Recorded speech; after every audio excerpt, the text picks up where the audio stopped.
berpartisipasi itu, ya inisiatif ini kan harus dijaga ya. Teman-teman sudah mau berpartisipasi aja itu sudah bagus ya. Kita tidak bisa menghalangi orang untuk ikut berpartisipasi karena itu haknya teman-teman untuk menjadi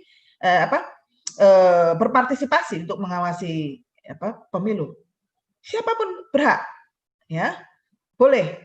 Ya, sehingga kalau misalnya mau mengawasi pemilu di sana dan di sini silahkan saja. Yang terikat dengan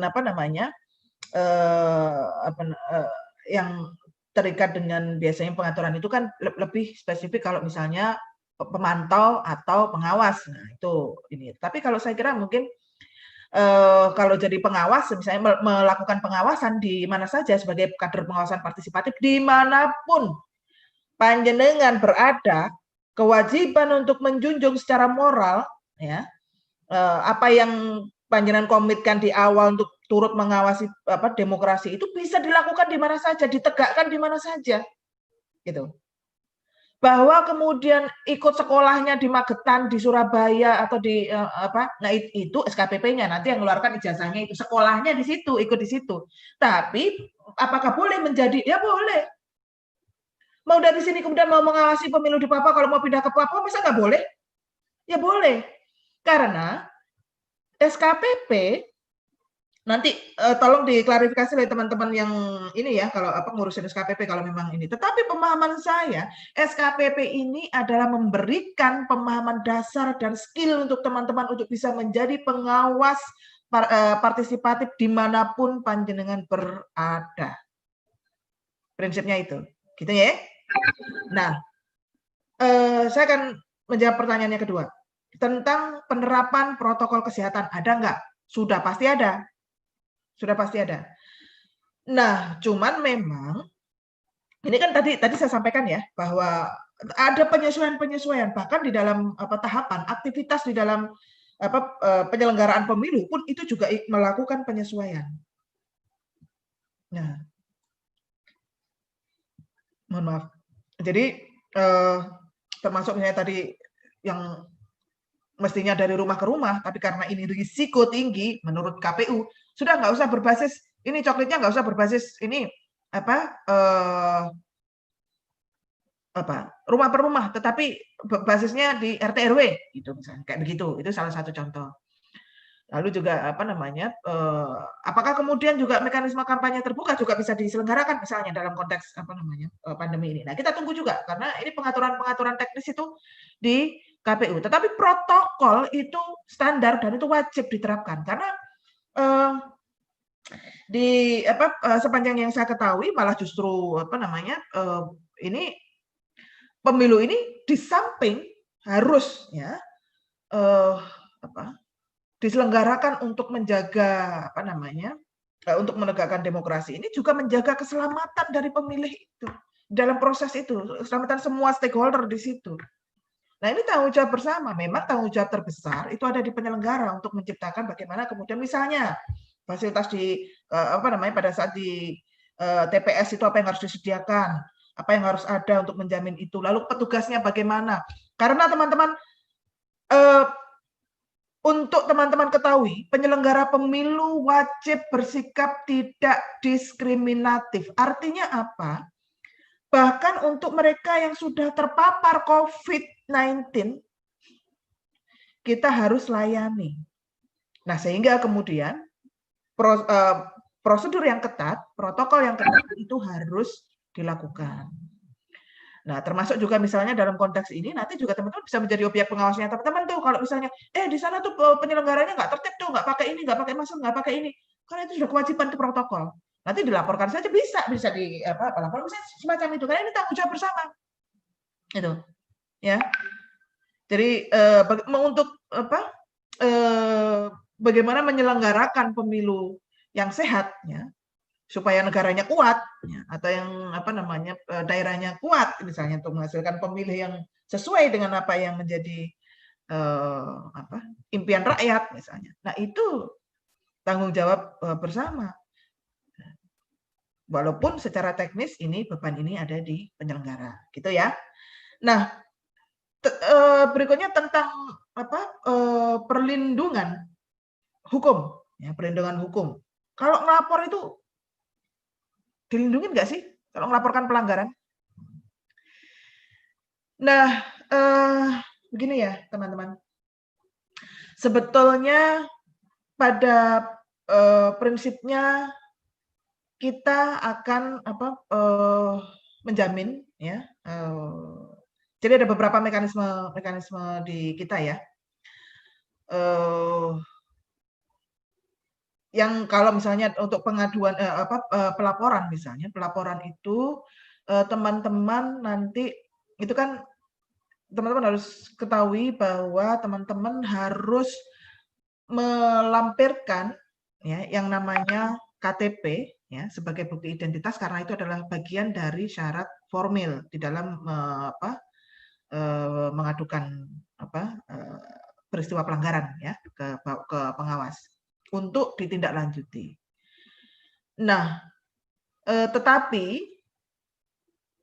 teman-teman kami juga terikat dengan yang namanya kami terikat dengan kewajiban untuk tidak boleh membocorkan informasi terkait dengan identitas-identitas ini.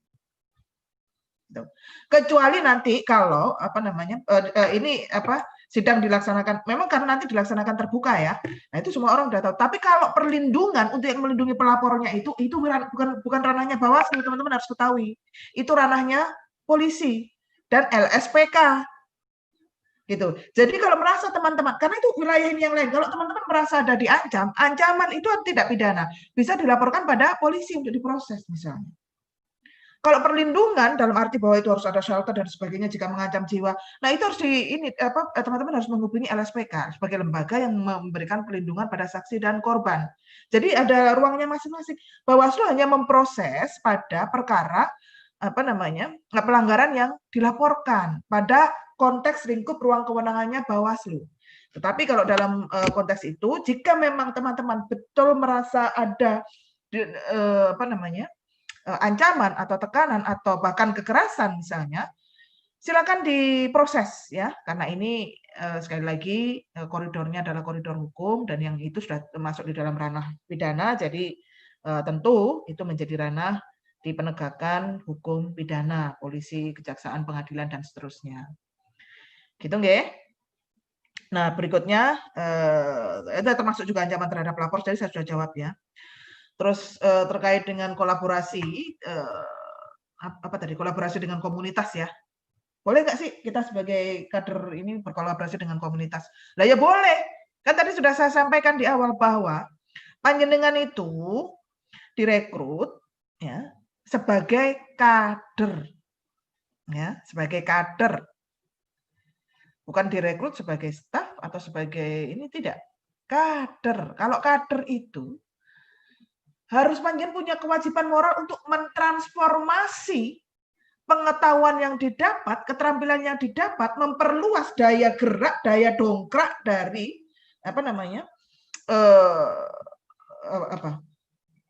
pengawasan di masyarakat itu, pengetahuan ini diperluas sebanyak mungkin supaya kemudian tumbuh makin banyak inisiatif-inisiatif pengawasan, termasuk dengan komunitas atau bahkan dengan kader-kader komunitas. Monggo, justru itu yang kami harapkan, gitu ya. Jadi harapannya ke depan ini SKPP ini menjadi sekolah untuk ya memang ini sekolah kader ya. Sekolah kader itu kan menggodok pionir-pionir yang nanti juga akan menjadi menyebarluaskan virus-virus atau gagasan dan keterampilan tentang pengawasan kepemiluan kepada masyarakat. Jadi gagasannya sebetulnya semacam itu. Gitu. Baik, monggo berikutnya.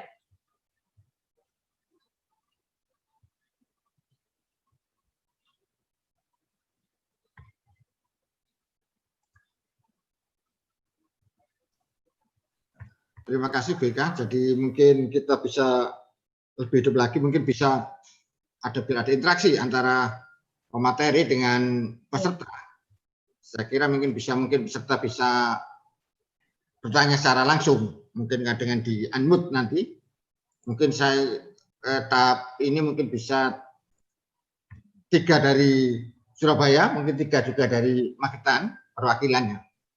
Jadi mungkin bisa seperti itu. Jadi monggo yang bertanya dari Surabaya, saya kira itu dulu bisa bertanya di unmute. Izin moderator. Ya, izin ini host.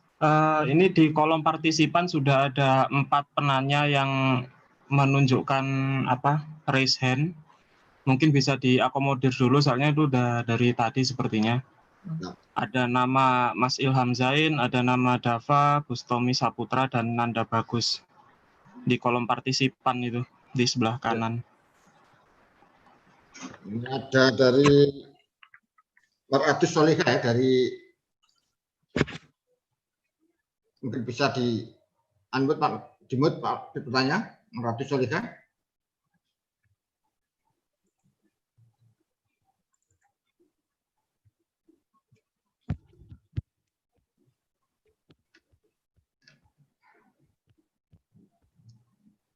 Ya, mungkin enggak. Halo?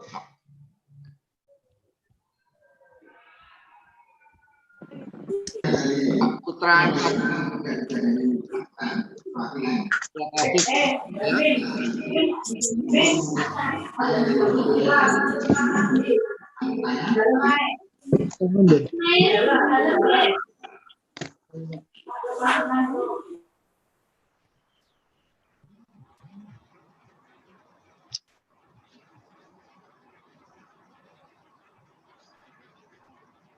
Izin moderator tadi atas nama siapa?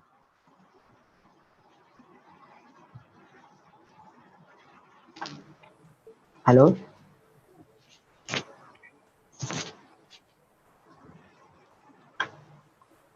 Mohon izin moderator mau bertanya. Monggo. Pak Bustoni Surabaya ya? Ya. Silakan. Pertanyaannya? Ya, Assalamualaikum warahmatullahi wabarakatuh.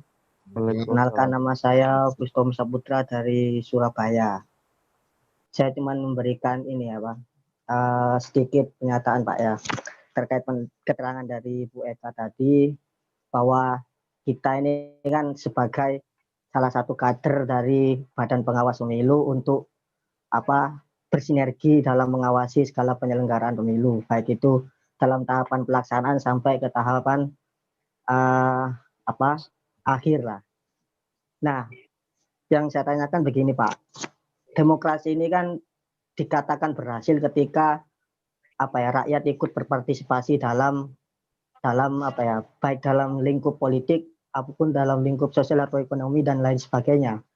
Nah, dalam lingkup politik itu kan diukur dari dalam ketika masyarakat ikut dalam partisipasi dalam memilih, baik dalam memilih maupun dalam proses pengawasan. Nah, yang saya kritik itu ketika dalam proses pemilih Pak. Jadi ketika melihat realita Pak ya, ketika kita melihat realita di pelosok desa itu kan banyak masyarakat yang tidak mengetahui tentang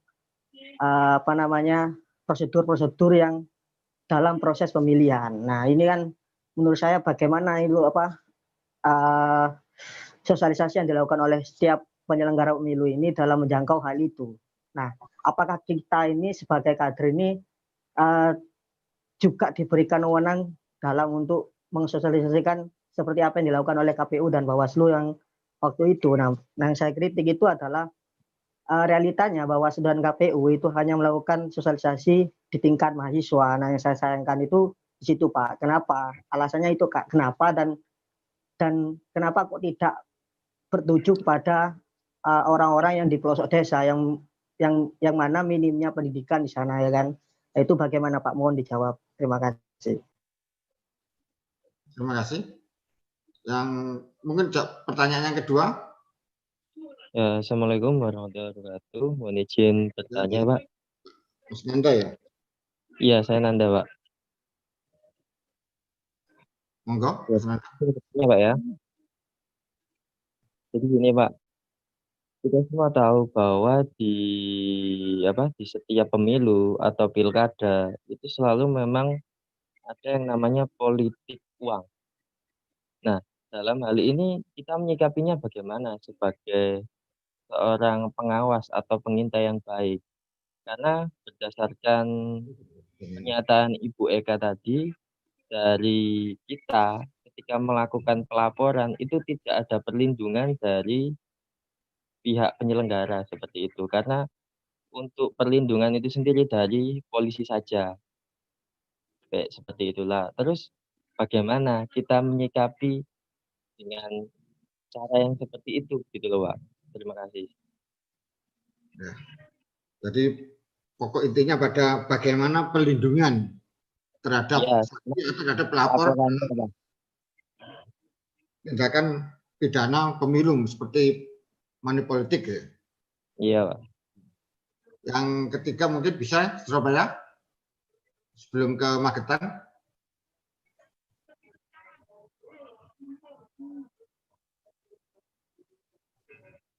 Mas Ika mungkin.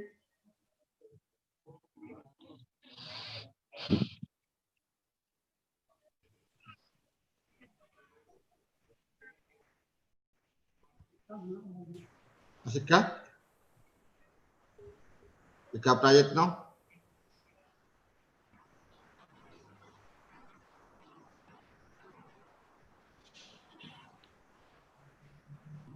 Halo Mas Ika. Atas nama siapa, Pak Moderator? Ika Pratikno. Ika Pratino. Ya. Terima kasih Pak sebelumnya. Ya, pertanyaan saya terkait dengan laporan dana kampanye, Pak. Laporan dana kampanye ini kan kita nggak tahu sejauh mana pergerakannya, lalu digunakan untuk apa saja. Nah, apakah kita sebagai masyarakat yang awam bisa mengakses dan mengetahui transparansi anggaran yang dikeluarkan partai politik itu seberapa besar, lalu dipergunakan untuk apa saja, dan itu yang pertama, Pak. Yang kedua, apakah di dalam ranah ini Badan Pemeriksa Keuangan yang notabene merupakan lembaga audit dari negara bisa masuk untuk mengaudit laporan dana kampanye dari partai politik itu sendiri, Pak. Terima kasih. Ya. Persoalan tentang transparansi anggaran dana untuk kampanye ya? Iya, Pak. Ya, ya. Ini mungkin 3 dari Surabaya, mungkin dari Magetan. Dari Magetan mungkin ini Pak Jauhari ya? Jauhari Anas.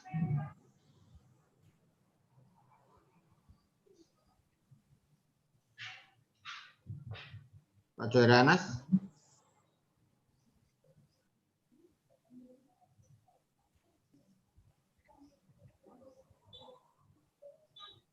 Silakan Pak Jauhari.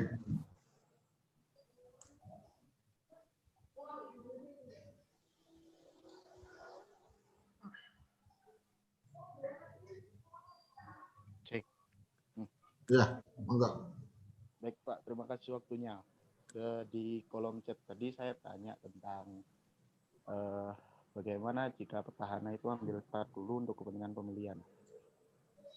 Misal kayak kemarin itu belajar dari pemilu 2019, saya memang terjun langsung untuk bertanya kepada para pemilih untuk di sana yang menang siapa, saya gitu kan. Nah, salah satu masyarakat itu bilang gini, di sana yang menang tetap petahana Mas, karena kepala desa itu memainkan peran bahwa ada bansos itu kalau misal nggak milih petahana, nanti takutnya bansosnya berhenti. Nah, di sini yang saya tanyakan adalah bagaimana penyelenggara pemilihan ini memastikan bahwa petahana ini tidak memainkan nyolong stat gitu Pak. Bahasa saya tidak mengambil stat lebih dulu untuk kepentingan pemilihan, seperti itu. Terima kasih Pak. Terima kasih. Dan yang selanjutnya Magetan Pak Rizky R. Rizky, ya? Moderator mungkin pertanyaan jangan terlalu banyak dulu supaya saya bisa respon satu-satu gitu ya. Berarti 4 dulu kita pertama ya ini ya. Nanti Ya. sesi ini mungkin 4 lagi dari Makan. Baik, bisa diulangi ini, barangkali saya salah menangkap tadi yang pertama, pertanyaan tentang apa?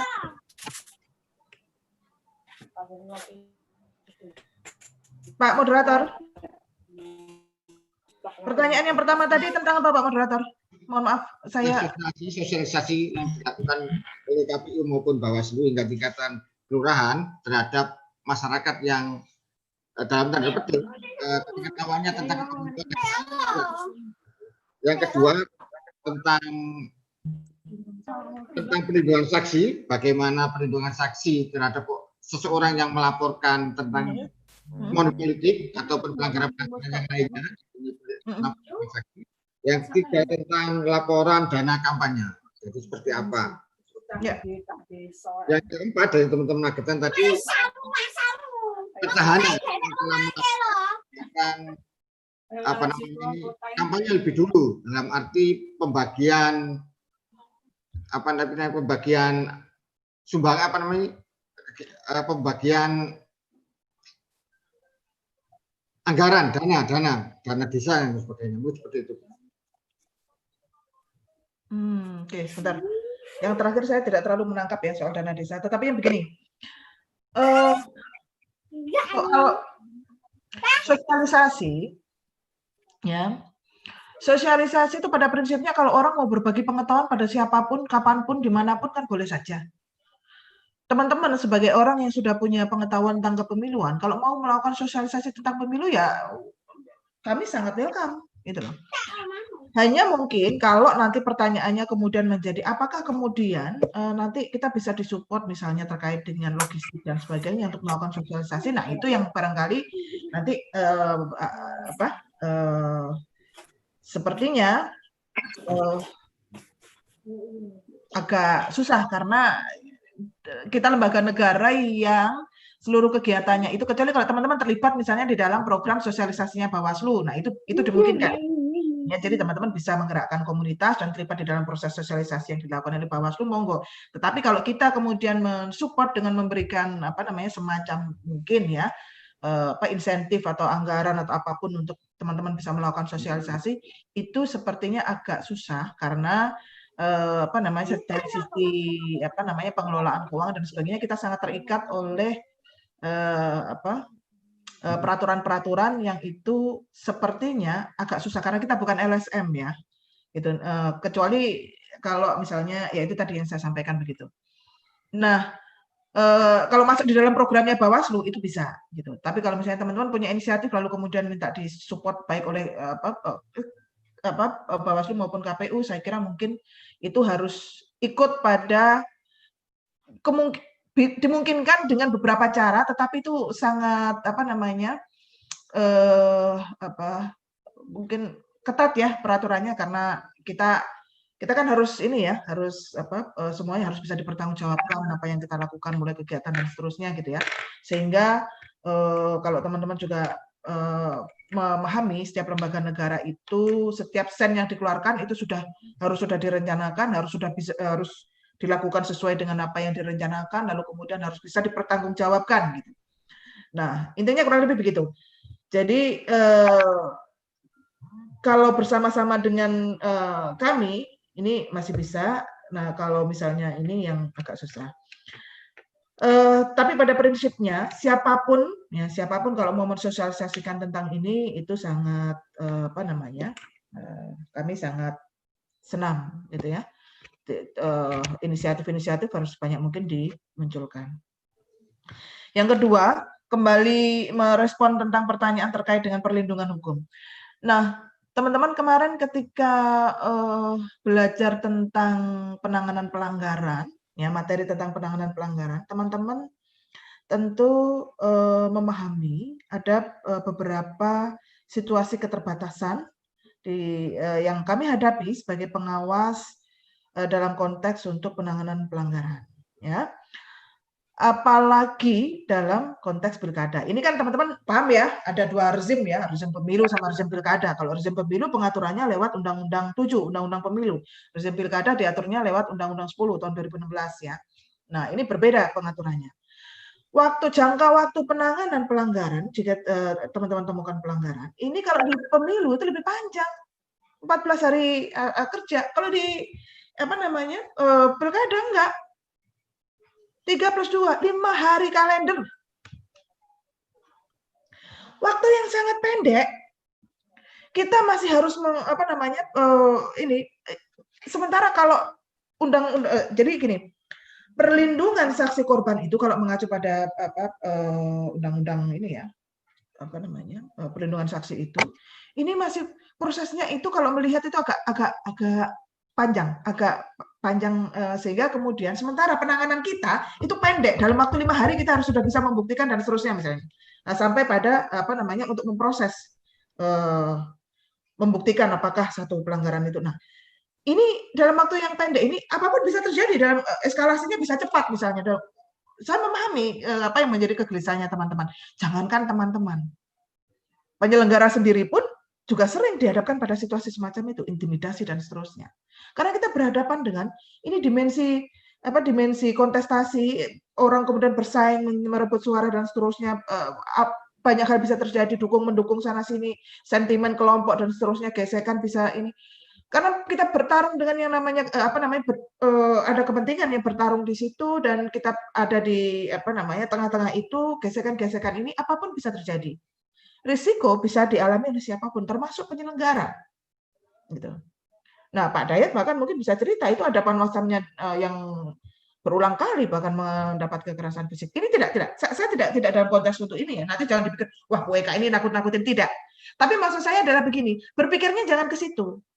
Ya, perlindungan itu, kalau kerahasiaan kami jamin, kerahasiaan identitas kami jamin. Nah, tetapi kalau kemudian memberikan perlindungan sampai kemudian mencarikan rumah aman, kemudian mencarikan itu yang kita tidak bisa, karena itu bukan ranah Bawaslu. Perlindungan dalam konteks penanganan perkara, ya, misalnya yang bisa kami lakukan adalah nanti menghubungkan, misalnya jika memang dibutuhkan, menghubungkan dengan lembaga-lembaga yang kompeten untuk melakukan perlindungan yang dibutuhkan oleh pelapor misalnya. Jadi gitu. Ini semua kan sudah bekerja dalam koridor kewenangannya masing-masing. Malah salah nanti kalau kami juga bekerja di luar apa yang menjadi kewenangan kami gitu ya. Nah gitu. Jadi ini yang saya mau teman-teman paham. Jadi beriringan. Mungkin karena Bawaslu ini kan selain kalau penanganan pidana itu Bawaslu tidak bekerja sendiri. Ada yang namanya Gakumdu. Ya. Sentra Gakumdu, itu ada Bawaslu di situ, ada polisi di situ, ada jaksa di situ, gitu ya. Nah, sementara kalau untuk penanganan administrasi, ya, ini penanganan administrasi itu ditangani oleh Bawaslu sendiri. Kalau pidana pemilu itu di Gakumdu. Tetapi kalau misalnya terkait dengan teman-teman yang diancam, teman-teman melaporkan tindakan pidananya misalnya atau pelanggaran administrasinya, tapi teman-teman diancam, itu serangan secara individual terhadap teman-teman yang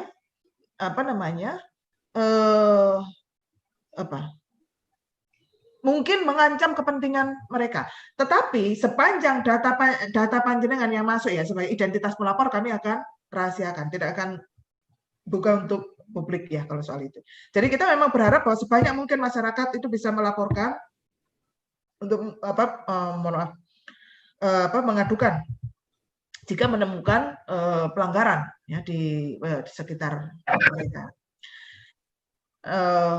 Saya mungkin ini ya tidak bisa memberikan jawaban yang memuaskan terkait dengan ini kalau memang kemudian yang diharapkan adalah perlindungan dalam konteks seperti yang dipahami perlindungan saksi korban di LPSK, karena memang itu bukan kewenangan Bawaslu. Tapi di dalam konteks bahwa dalam perlakuan sepanjang penanganan perkara itu bahwa itu kerahasiaan, identitas pelapor dan seterusnya, kami jamin kalau soal itu. Kami tidak akan bocorkan, dan laporan teman-teman juga akan tetap kami proses. Jika dipandang membahayakan, sepanjang teman-teman itu laporannya disertai dengan identitas ini, nanti Bawaslu juga bisa ambil untuk menjadi temuan Bawaslu. Tidak jadi soal. Sehingga kemudian ini bisa Bawaslu yang dianggap misalnya menemukan ini. Kalau memang itu sangat sangat kritis ya atau membahayakan misalnya. Nah, mungkin secara kelembagaan tinggal nanti dikoordinasikan saja dengan Bawaslu. Jadi saya kira itu ya. Yang ketiga tentang dana kampanye ya. Nah, dana kampanye. Jadi gini, dana kampanye itu secara prinsip kan sebetulnya harus transparan. Ya. Akuntabel, transparan, itu prinsip pengelolaan keuangan. Gitu ya. Nah, misalnya kalau teman-teman, apakah ini bisa diakses oleh publik? Bisa, karena ada kewajiban, tapi memang harus diumumkan oleh KPU. Itu kan ditempel tuh sama KPU tuh. LPSDK misalnya, ya laporan apa namanya, penerimaan sumbangan dana kampanye misalnya, itu wajib. Kalau teman-teman perhatikan di dalam kemarin ya, di pemilu kemarin ya, Undang-Undang 7 tahun 2017 ya, itu di pasal 335 itu mengatakan bahwa setiap sumbangan laporan sumbangan kampanye itu wajib mencantumkan identitas termasuk KTP-nya di situ ya, nama, nomor yang bisa dihubungi bahkan, sehingga ketika itu dicantumkan nanti diumumkan oleh KPU, masyarakat bisa tahu ini sumbangan berapa banyak, siapa yang menyumbang, itu bisa melacak semua. Sampai sebegitu itu tuntutan untuk transparansi anggaran untuk pengelolaan dana kampanye. Nah, tapi memang nanti kalau untuk audit itu nggak bisa, karena bahkan KPU sendiri tidak bisa melakukan audit, nanti harus dilakukan oleh KAP ya, yang nanti ditunjuk oleh Wonder What You Are, itu siapa itu lagunya? Ya, oke. Itu Pak Dayat ya, ada yang terlewat saya?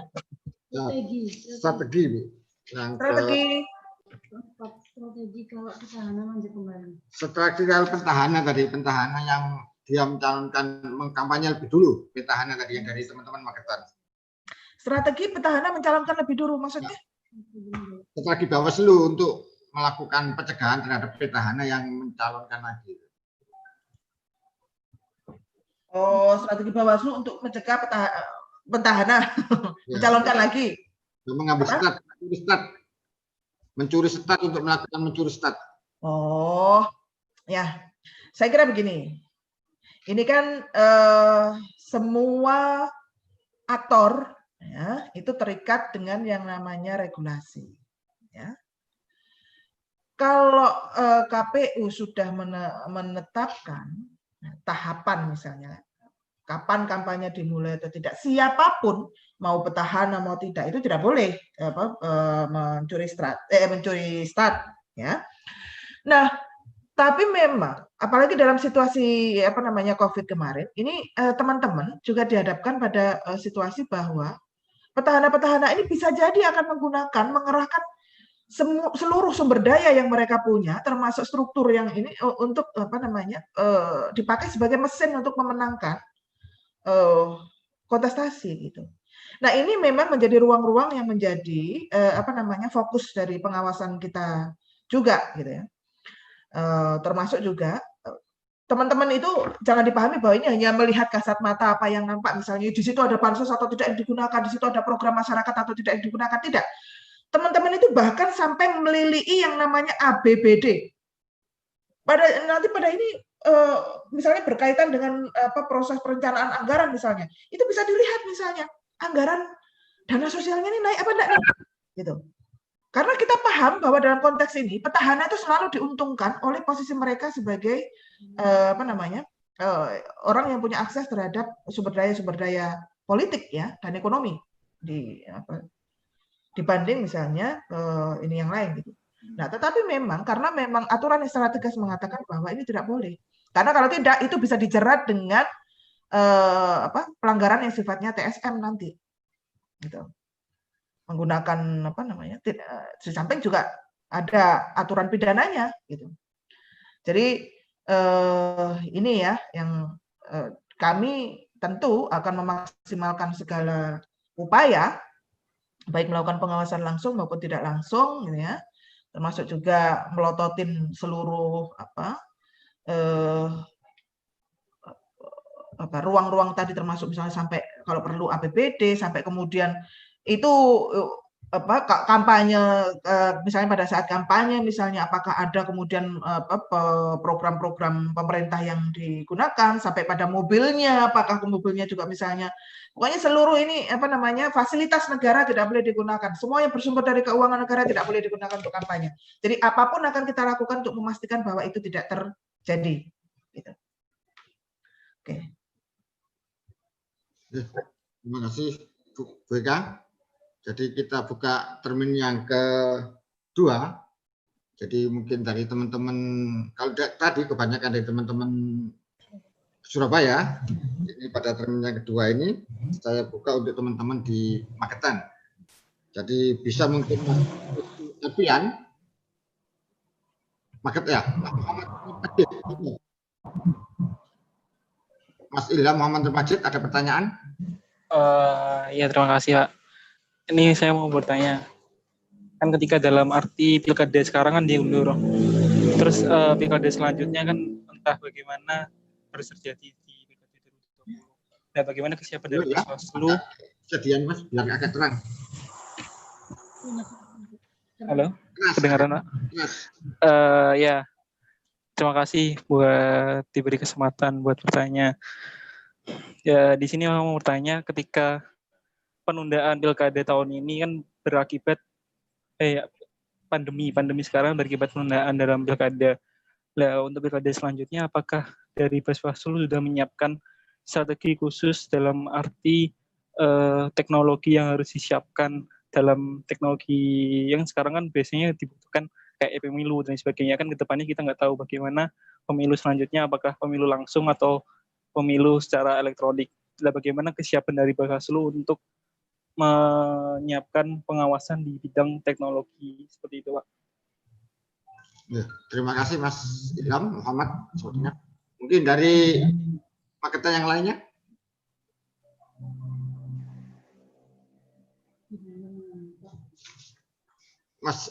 Mas Rizky mungkin, Mas Rizky Arfian atau Mas Regina Setio?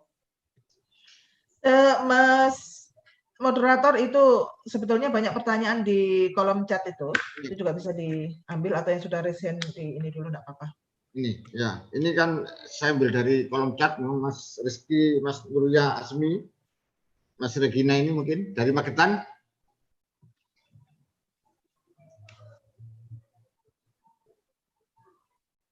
Halo, Magetan.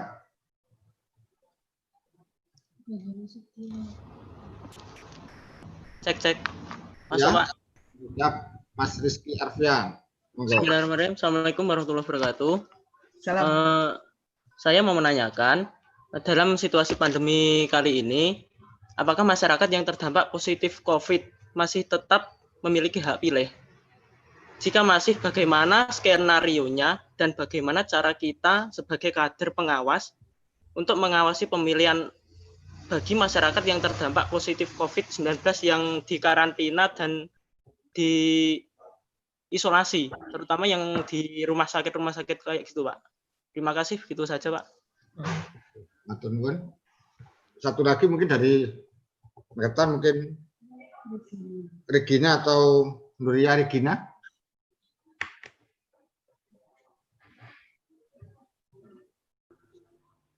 Atau Nuria Asmi Rismawati.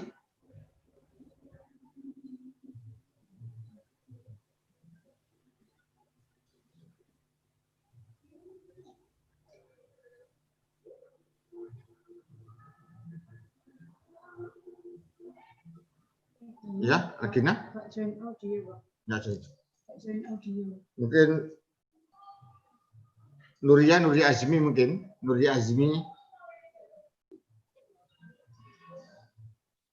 Ada yang lainnya bisa?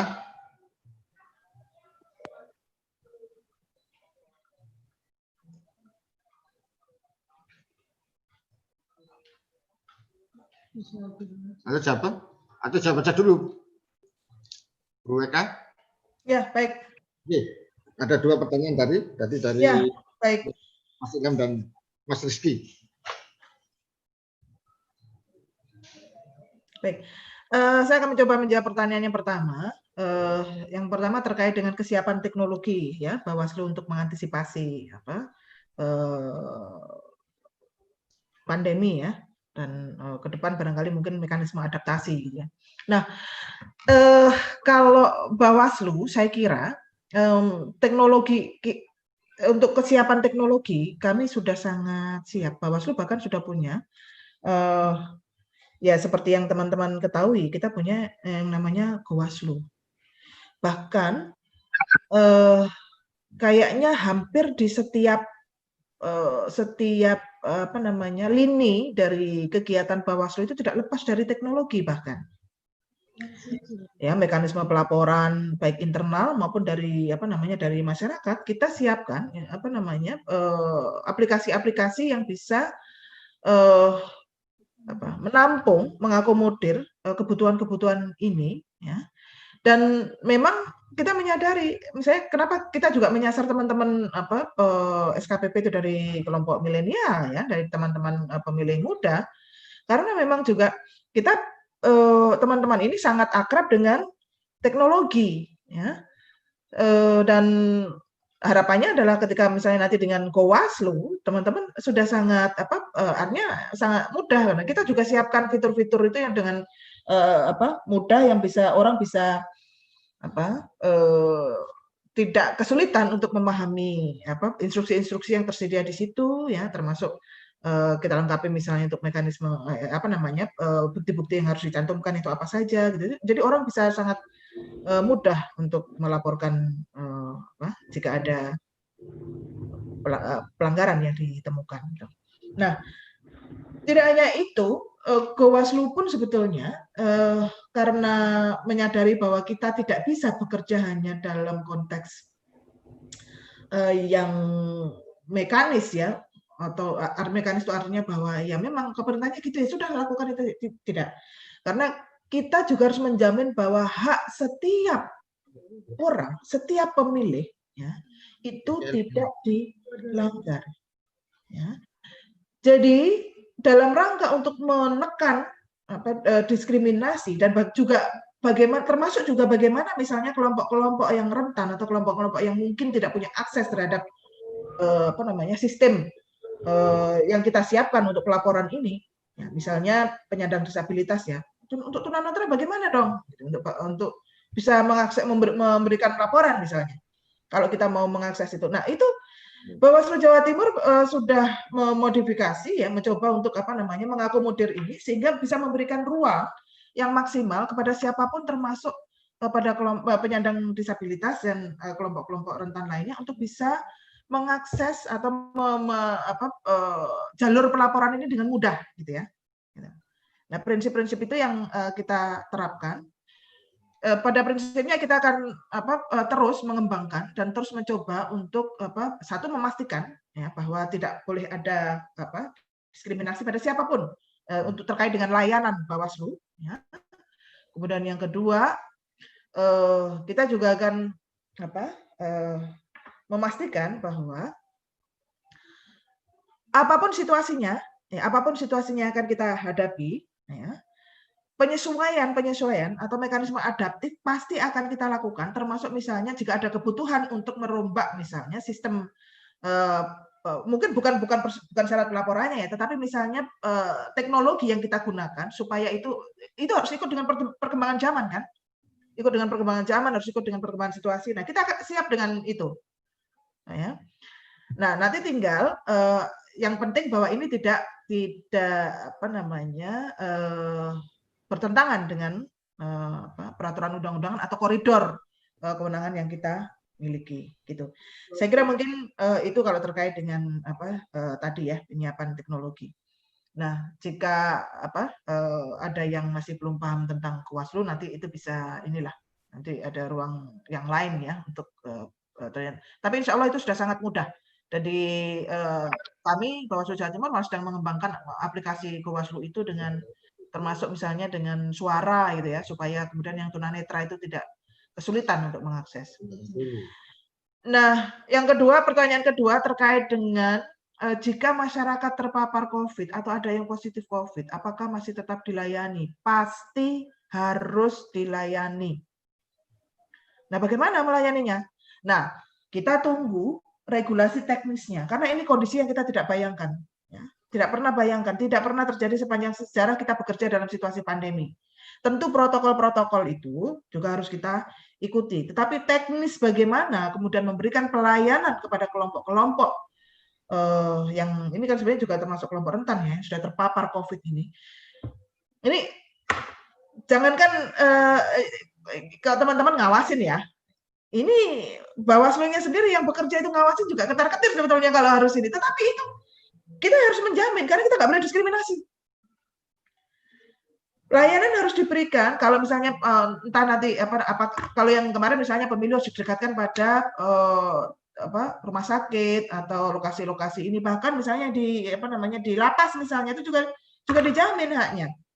Tidak boleh ada satupun orang atau pemilih yang tertinggal dan didiskriminasi haknya.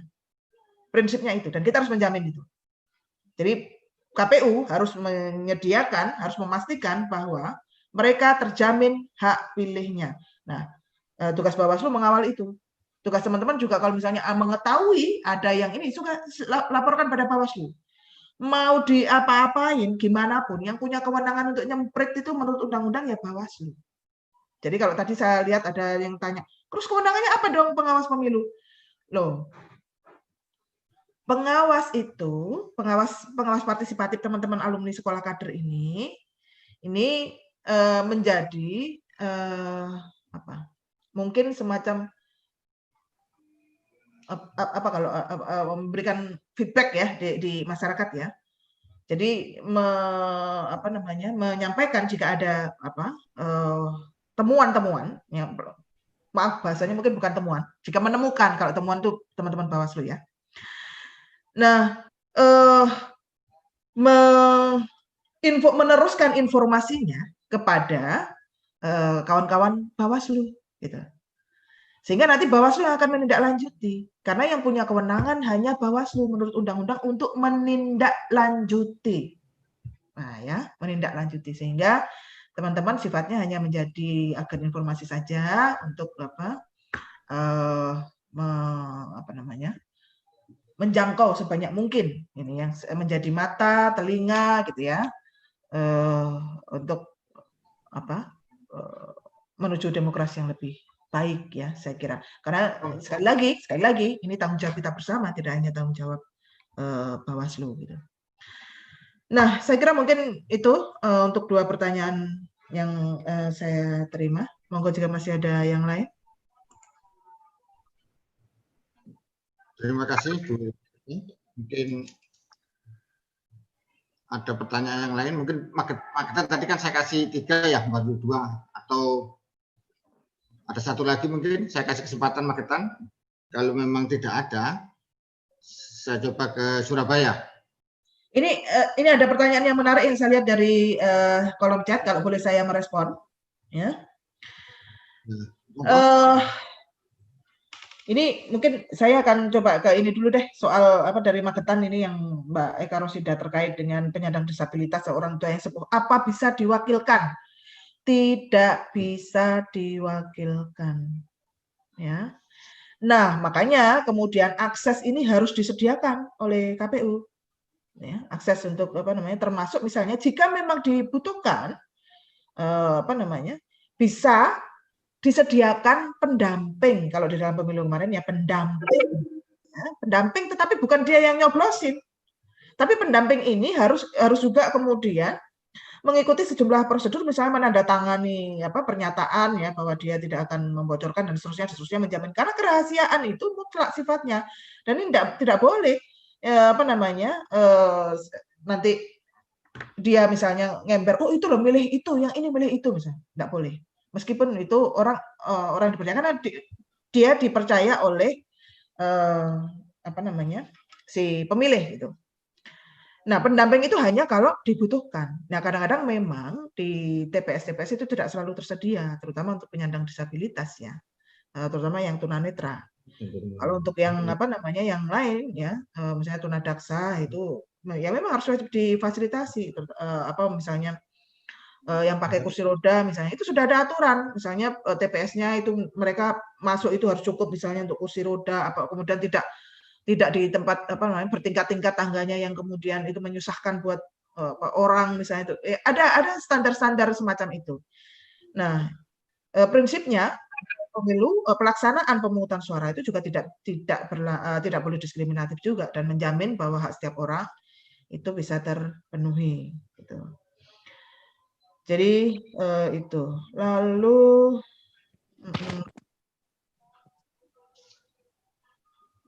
sebentar. Ini banyak sekali pertanyaannya ya. Saya sampai bingung nih. Oke.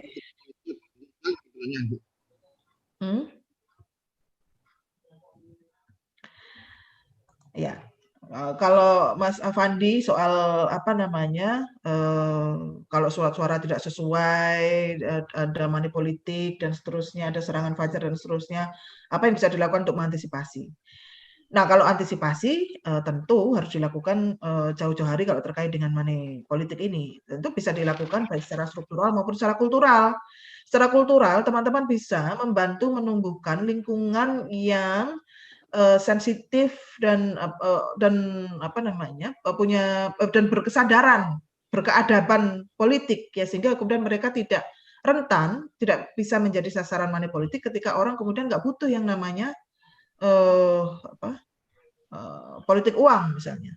Nah, ini memang masih menjadi tantangan di kita. Kadang-kadang ada juga masyarakat yang masih berharap menerima serangan fajar dan seterusnya. Nah, ini tantangan kita untuk bagaimana masyarakat ini. Tetapi yang perlu teman-teman ketahui, Undang-Undang Pilkada itu menyebutkan bahwa terkait dengan politik uang ini baik yang memberi ataupun yang menerima itu bisa dikenai sanksi. Ini pelanggaran yang serius politik uang itu. Nah, saya kira mungkin kesadaran masyarakat juga bisa ditumbuhkan, termasuk juga memang nggak elok ya kalau menakut-nakuti orang itu ya. Kesadaran itu kan harus tumbuh dari diri. Tapi ini proses yang sangat panjang. Tetapi kita juga hidup bermasyarakat, berbangsa, bernegara juga terikat dengan aturan-aturan. Nah, mungkin mereka juga tidak terpapar informasi tentang aturannya.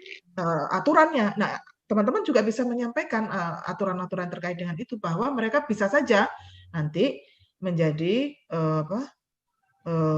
dikenai sanksi jika menerima. Nah, ada banyak cara pendekatan kultural juga selain itu yang dilakukan oleh teman-teman ya. Nanti bisa dengan dimulai dari keluarga terdekat, lingkungan terdekat ya, teman-teman main dan seterusnya itu. Nah, sehingga nanti semakin banyak yang tergerak untuk tidak lagi mau menjadi sasaran dari politik uang, ya. Nah, kalau soal jumlah surat suara yang tidak pas dan seterusnya itu saya kira jika memang kan kalau di ini pengawasan mestinya ada pengawas pemilu yang juga mendampingi proses logistik itu. Tetapi jika teman-teman mengetahui ini bisa disampaikan kepada pengawas pemilu supaya ditindaklanjuti sehingga nanti juga bisa disampaikan kepada KPU untuk segera memperbaiki ya secara prosedur administrasi dengan memenuhi kebutuhan-kebutuhan supaya terjamin hak setiap pemilih di seluruh TPS gitu. Oke. Nah, apakah peserta yang lolos SKPP bisa menjadi panwascam? Bisa kalau mendaftar dan mengikuti seleksi. Ya. Tapi mungkin tidak sekarang karena prosesnya sudah selesai, ya. Kalau teman-teman karena sebetulnya ini teman-teman harus ini karena modalitas yang teman-teman miliki dengan mengikuti sekolah kader ini itu memberikan pengetahuan kepemiluan karena syarat menjadi pengawas itu mutlak harus memahami tentang pemilu dan kepemiluan, gitu ya. Jadi apa yang teman-teman miliki ini bisa menjadi modalitas teman-teman untuk nanti mengikuti seleksi. Kalau tanpa melewati perekrutan ya jangan, kita nggak bisa begitu karena seluruhnya jangankan Panwascam, saya sendiri aja kalau mendaftar menjadi nanti kalau tidak ini mau mendaftar jadi Panwascam juga nanti saya harus ikut rekrut ulang. Nggak ada yang namanya privilege atau hak istimewa itu karena semua orang sama. Kita ini juga ya ini makanya konsisten ya bekerja di dalam lingkungan demokrasi seperti itu. Nah, tetapi yang bisa kita lakukan ini adalah bagaimana kemudian juga memberikan penguatan-penguatan kepada teman-teman ya modalitas untuk menumbuhkan inisiatif-inisiatif ini dan supaya semakin banyak ya. Kalau mau nggak apa-apa nanti akan bisa mendapatkan informasi itu terbuka kok. Semua bisa ini bisa mendaftar. Tapi ini prosesnya sudah selesai. Semua mereka bahkan sudah bekerja ya. Sudah bekerja ini lama gitu. Oke. Apalagi? Ini pertanyaannya sama ini. Oke. Ini kayaknya Mas Ahmad Zain masih menyoal tentang wewenang dan perlindungan hukum dari Bawaslu. Tapi saya kira tadi saya sudah jawab panjang lebar ya. Apalagi?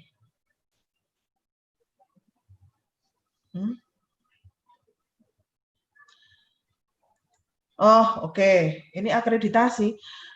Gini, teman-teman nggak perlu. Saya kira kalau yang ditanyakan tentang akreditasi itu hanya untuk pemantau, ya. Karena memang itu syarat kompetensi menjadi pemantau itu harus melalui atau memiliki standar kompetensi tertentu, ya. Nah, karena itu juga sebetulnya kurang lebih sama dengan teman-teman, tetapi kalau pemantau itu memang harus terakreditasi itu, yang nanti menguji atau menentukan standar untuk kompetensi itu adalah kalau di pemilu kemarin Bawaslu, nanti di pilkada ini adalah KPU. Nah, jadi mereka yang akan menentukan itu. Kualifikasi untuk menjadi pengawas terakreditasi nggak ada karena ini bukan pengawas, itu pemantau, untuk pemantau saja gitu ya, untuk pemantau, dan itu harus lembaga dan ada syarat-syarat administrasi di sana, termasuk juga misalnya bekerja memantau. Kalau pemilu kemarin itu sesuai dengan wilayah ininya ya pemantauannya, terus harus bekerja minimal di berapa, kalau tingkat provinsi harus di berapa kota misalnya kan gitu. Ada syarat administrasinya. Tapi saya kira mungkin karena teman-teman kan kecuali kalau teman-teman misalnya nanti mendaftar menjadi pemantau ya, silakan nanti juga coba nanti ke KPU, tetapi sebagai pengawas partisipatif teman-teman nggak perlu, karena ini dengan teman-teman lulus dari SKPP saja itu sebetulnya teman-teman sudah menunjukkan standar kompetensi dasar untuk melakukan pengawasan ya secara partisipatif, karena sudah dibekali dengan pengetahuan yang cukup komprehensif ya. Dan Bawaslu dengan mendesain materi-materi yang diberikan pada teman-teman tentu juga sudah melalui pertimbangan yang matang dan juga untuk menjawab kebutuhan-kebutuhan teman-teman untuk keterampilan teknis terkait dengan kepemiluan gitu. Saya kira itu tidak ada yang khusus ya terkait dengan pengawas partisipatif. Oke, apalagi? Saya kira soal pertanyaan apakah penyelenggara pemilu itu netral dan amanah. Nah, ini menarik ya. Begini, penyelenggara pemilu itu terikat sumpah dan janji. Ya, mereka ini ya harus terikat juga dengan kode etik ya, dan harus tunduk pada apa yang apa yang diatur di dalam kode etik penyelenggara pemilu, karena di beban penyelenggara lah ya integritas pemilu itu terkadang disandangkan. Memang ini menjadi satu kekhawatiran ketika misalnya penyelenggara pemilu itu dianggap tidak netral atau tidak amanah. Ya. Nah, teman-teman nanti kalau pas longgar gitu, coba nanti Google aja ya, sumpah penyelenggara bagaimana, supaya teman-teman tahu gitu ya. Nah, penyelenggara pemilu itu disumpah untuk juga melakukan pekerjaannya secara profesional dan secara berintegritas gitu ya. Nah, itu kewajiban yang harus kami lakukan. Jika ada penyelenggara yang tidak, kalau menurut kacamata teman-teman itu tidak netral ya, atau tidak amanah, karena adil itu salah satu, netral dan adil itu salah satu yang menjadi tuntutan, termasuk profesionalitas itu ya, kemandirian dan seterusnya, itu adalah norma yang harus kami penuhi ya, secara etik ya, harus kami jaga juga karena kami juga sudah terikat dengan sumpahnya. Nah, ini teman-teman bisa mengadukan pada DKPP. Saya kira itu juga semua sudah tahu ya. Dewan Kehormatan Penyelenggara Pemilu. Ini menjaga marwah lembaga penyelenggara pemilu itu ya, ini salah satunya DKPP itu. Untuk menegakkan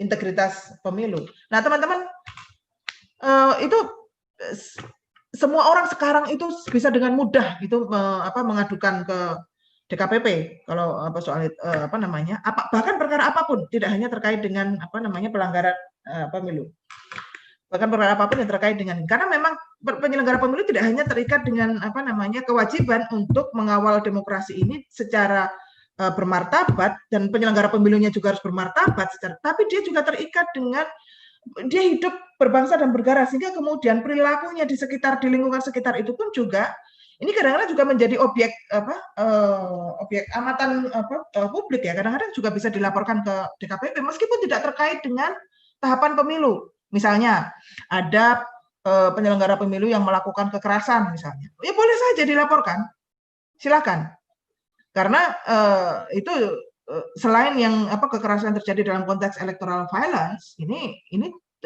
secara etika penyelenggara itu juga harus tunduk pada yang namanya etika publik. Ini kan moral sosial itu kan berhimpit ya dengan moral penyelenggara gitu. Penyelenggaraan pemilu itu juga bukan ruang yang netral. Penyelenggaraan pemilu itu tidak bebas nilai ya. Semua praktek yang terjadi di masyarakat pasti akan juga merembes di penyelenggaraan pemilu. Etika yang ada di masyarakat juga berlaku juga di dalam etika penyelenggaraan pemilu, sehingga penyelenggara pemilu itu juga dituntut untuk, nah ini penegakan ranah etika ini juga kemudian baik dan benar secara prosedur ya, itu juga harus dilakukan dalam arti profesional, tapi juga kemudian di sisi lain dia juga harus baik dan benar menurut masyarakat gitu.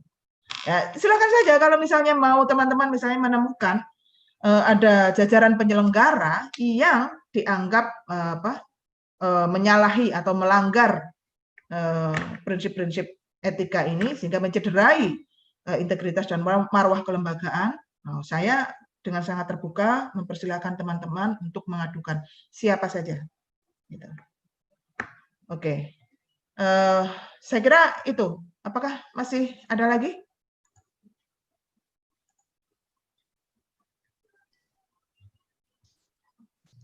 Terima kasih BK. Mungkin dari Surabaya. Dari Surabaya saya catat tadi ada Mas Bulaila. Mungkin Bulaila.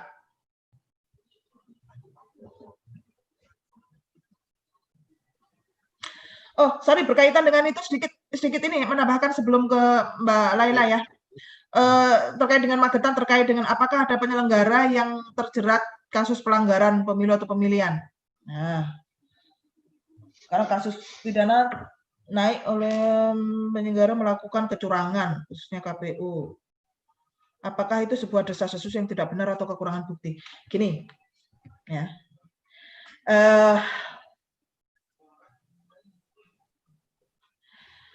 Gini, ini dua hal sebenarnya pertanyaannya. Karena yang saya tahu adalah tidak ada kasus pidana naik oleh pihak penyelenggara, walaupun banyak berita bahwa penyelenggara khususnya KPU melakukan kecurangan. Ini tidak benar ya. Saya perlu mengklarifikasi kepada teman-teman semua, Bawaslu memiliki kewenangan untuk, salah satu kewenangan Bawaslu itu adalah selain pengawasan dan pencegahan, kita juga punya penindakan, kewenangan untuk menindak jika terjadi pelanggaran pemilu. Nah, pelanggaran itu bentuknya bisa pelanggaran sifatnya administrasi, pelanggaran terhadap tata cara, prosedur. Kemudian ada juga pelanggaran yang sifatnya pidana, terkait dengan pidana kepemiluan, misalnya kalau ada intimidasi, kemudian ada politik uang, kemudian ada apa namanya, misalnya hoax dan seterusnya, ya. Termasuk juga misalnya kalau ada kampanye di rumah-rumah ibadah atau di apa namanya di sekolah gitu, kayak gitu itu bagian dari pidana pemilu. Nah, kalau ada kecurangan, apakah kemudian tidak diproses? Nah, ingat yang punya kewenangan memproses itu adalah Bawaslu. Kalau pidana itu Bawaslu, ya, tetapi di dalamnya ada sentra Gakumdu, jadi Bawaslu tidak sendirian. Nah, kenapa kasusnya tidak naik?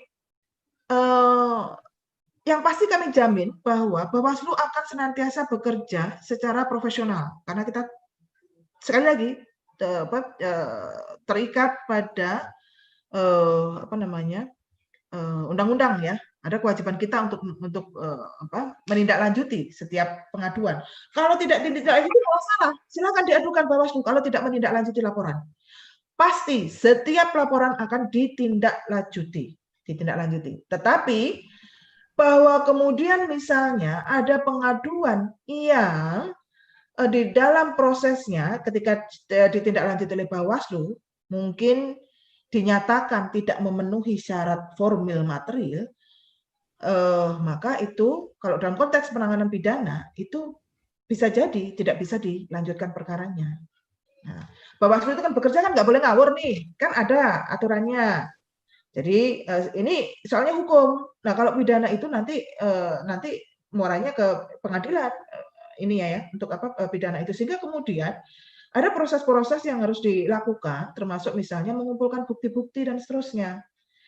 Nah, memang terutama kalau dalam konteks pilkada ini Bawaslu seperti tadi saya sampaikan di awal, Bawaslu memiliki sejumlah keterbatasan gitu ya, sejumlah keterbatasan misalnya soal apa namanya waktu penanganan pelanggaran yang pendek misalnya, sehingga apakah dalam waktu yang misalnya 5 hari harus selesai gitu, itu bukti-bukti dan apa namanya pemeriksaan terhadap seluruh saksi dan seterusnya itu bisa selesai gitu, apalagi 5 hari kalender misalnya. Nah, itu yang menjadi apa ini catatan di teman-teman gitu. Nah, tapi saya pikir tolong percaya bahwa kami pasti akan menindaklanjuti. Kalau tidak ditindaklanjuti, silakan laporkan. Jangan lapornya kepada Bawaslu, laporkan ke DKPP, tidak apa-apa. Kalau tidak menindaklanjuti, laporkan ke DKPP, karena memang hanya DKPP yang nanti bisa ini, apa namanya, istilahnya mereka punya kewenangan untuk menjewer para penyelenggara yang dalam tanda kutip nakal ya, tidak patuh pada apa yang menjadi perintah undang-undang dan etik ya, apa yang menjadi apa moral publik dan kekhawatiran panjenengan semua. Gitu. Monggo Pak Dayat dilanjut yang tadi bertanya. Yap. Bu Laila tadi yang sudah mau masuk mungkin bisa dilanjut berikan. Ya, pertanyaannya apa, Bu Laila?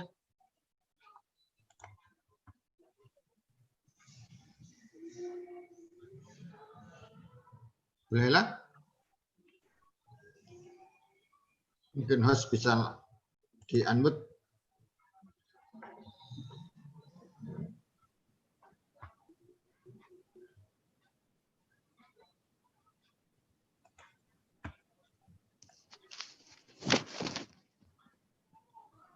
Monggo.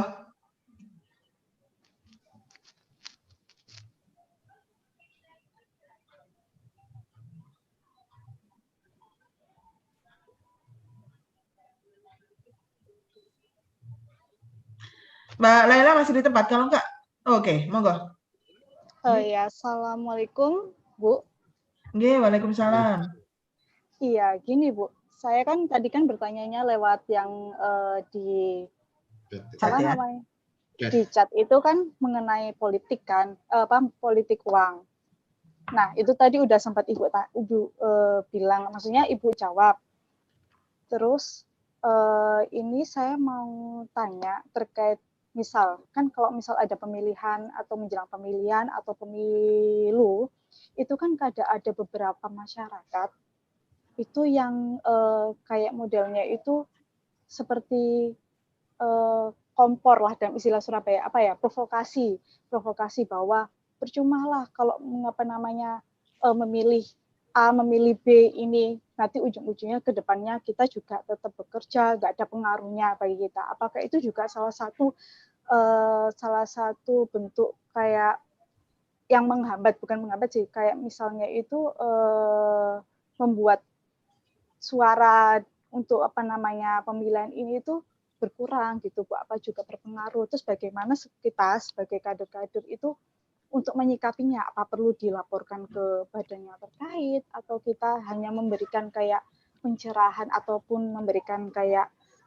info ke masyarakat tersebut itu loh Bu.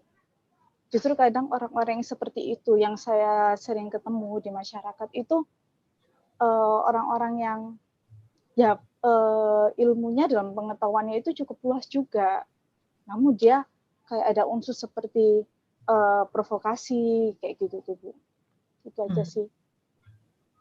Terima kasih. Mbak Laila, mungkin bisa satu lagi Bu? Apa? Ya, mungkin satu lagi mungkin bisa dari Surabaya, wakilan Surabaya. Mas Ahmad Zain mungkin bisa.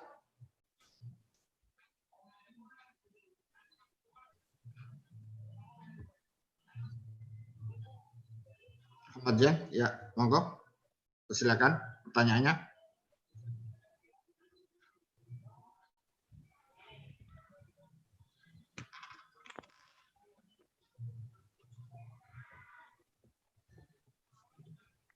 Monggo Mas Ahmad Zain.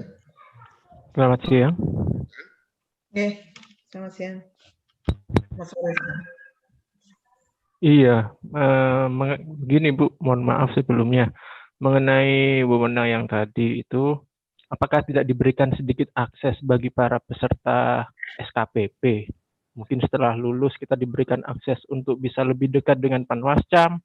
Jadi Panwascam tahu kalau kita ini benar-benar sudah memiliki kompetensi yang dasar lah minimal dalam proses pengawasan pemilu itu. Itu sendiri yang saya tanyakan Bu. Aksesnya apakah ada? Apakah kita benar-benar cuma ya sudah, kita sudah dapat ilmunya, ya udah kita gerak sendiri seperti itu Bu. Mohon maaf sebelumnya. Terima kasih. Ya, terima kasih Mas Jan atas pertanyaannya. Jadi mungkin dua dulu ya. Jadi pertanyaan pertama dari Bu Laila tadi. Tadi bertanya tentang seseorang yang apatis, mungkin apatis dan mengajak orang untuk apatis kan gitu. Yang dalam tanda petik bisa katakan mengajak golput mungkin seperti itu karena tidak ada efek daripada pemilu. Nah ini solusinya bagaimana, terus cara mengatasinya bagaimana. Yang kedua dari Pak Ijan ini, Mas Ijan ini tentang akses peserta alumni, peserta SKPP untuk bisa ini lebih dekat dengan Panwascam mungkin seperti itu dalam hal pengawasan mungkin seperti itu. Ya, gimana ya? Oke, kalau terkait dengan orang yang mau memprovokasi sebagai mau golput apa? Ya gini loh. Kadang-kadang orang itu kan kadang suka mikir gini, golput kan juga pilihan. Ya, kita tentu tidak bisa tidak bisa mengatakan bahwa mereka yang memilih untuk atau mengkampanyekan golput misalnya itu sebagai sebuah pelanggaran gitu ya dalam konteks ini ya. Tetapi begini. Kalau yang bisa kita lakukan adalah memang kita harus mendorong munculnya kesadaran di masyarakat ya. Yang ini memang harus ketemu kepentingan masyarakat itu dengan kepentingan kita untuk meningkatkan partisipasi. Karena buat masyarakat kan mereka akan merasa berkepentingan dengan pemilu ketika mereka merasa bahwa pemilu ini sebagai sebuah instrumen untuk menyalurkan aspirasi mereka itu dianggap efektif dan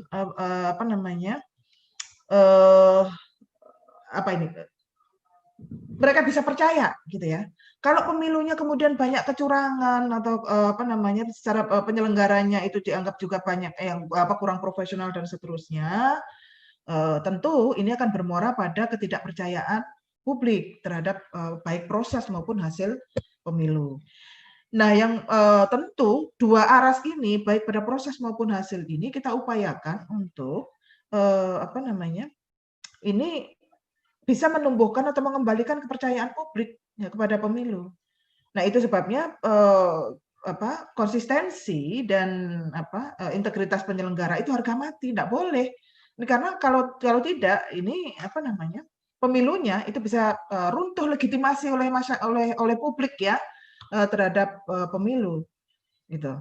Nah, kepercayaan publik ini yang memang harus dibangun. Nah, itu tidak bisa ditempuh dengan jalan-jalan koersi, dengan memaksa atau kemudian misalnya tidak, tetapi justru dengan menyediakan ruang-ruang sebanyak mungkin untuk masyarakat juga memberikan akses terbuka aksesnya terhadap informasi-informasi terkait dengan pemilu ini, dan bahwa memang instrumen satu-satunya yang sah dan menurut hukum dan demokratis ya mau tidak mau ya memang hanya lewat pemilu ini gitu. Nah, informasi-informasi misalnya itu dibuka misalnya ya bagaimana misalnya kampanye calon itu ini kan juga desain dari sistem pemilunya maupun dari penyelenggaranya itu juga harus memastikan bahwa ini juga menyentuh ketemu kepentingannya dengan kepentingan masyarakat juga gitu.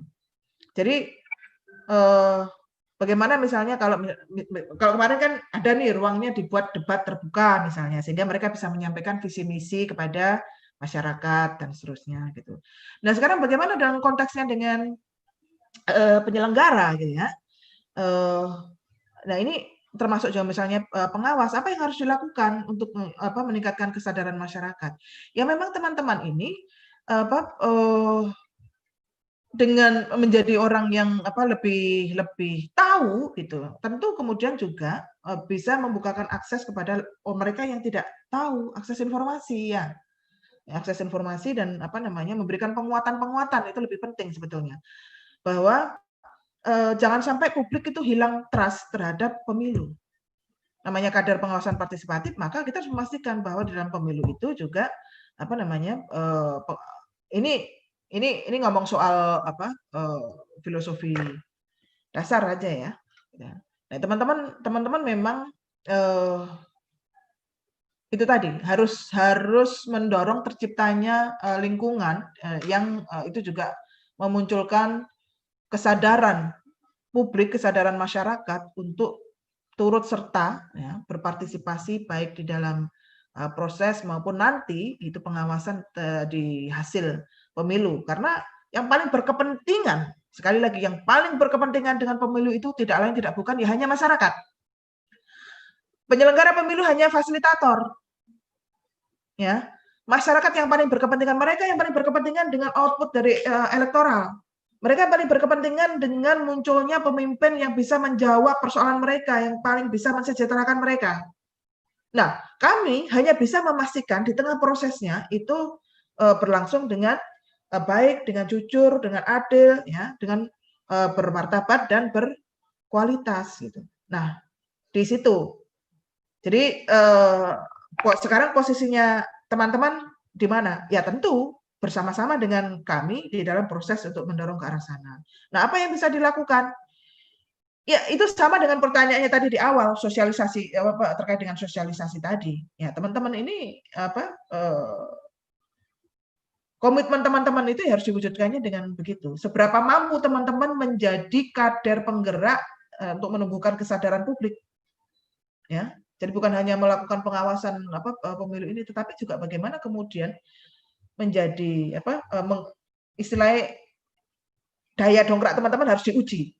Berapa orang yang bisa teman-teman pengaruhi untuk bisa masuk di dalam ini gerakan. Ini kan gerakan sebetulnya.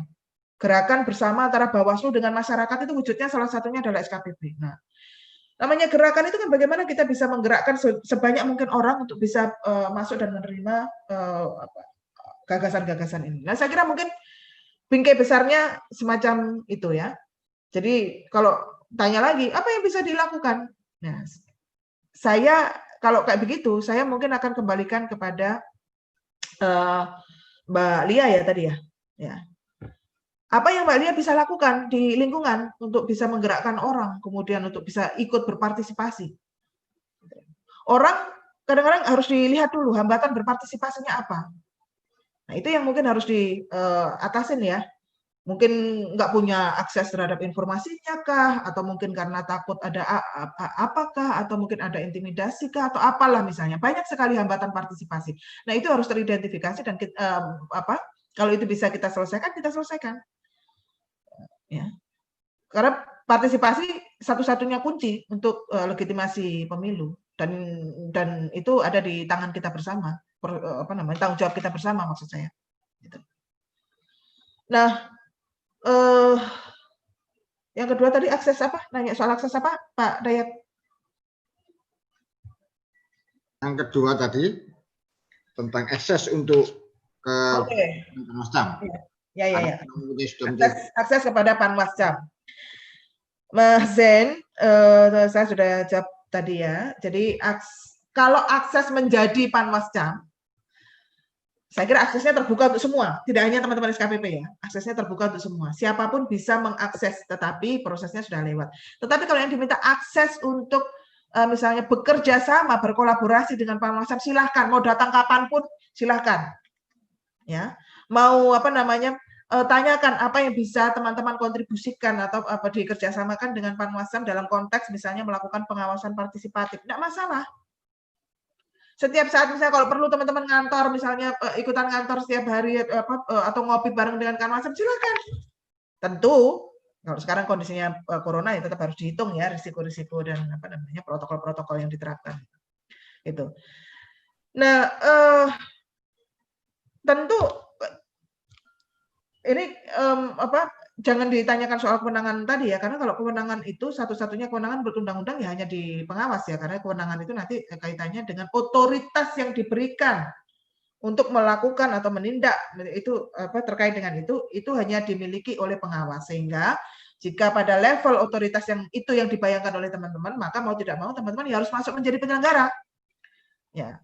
Nah, tetapi kalau teman-teman mau membangun gerakan untuk misalnya sebagai kontrol publik terhadap proses pemilu yang jujur dan adil, maka inilah ruangnya.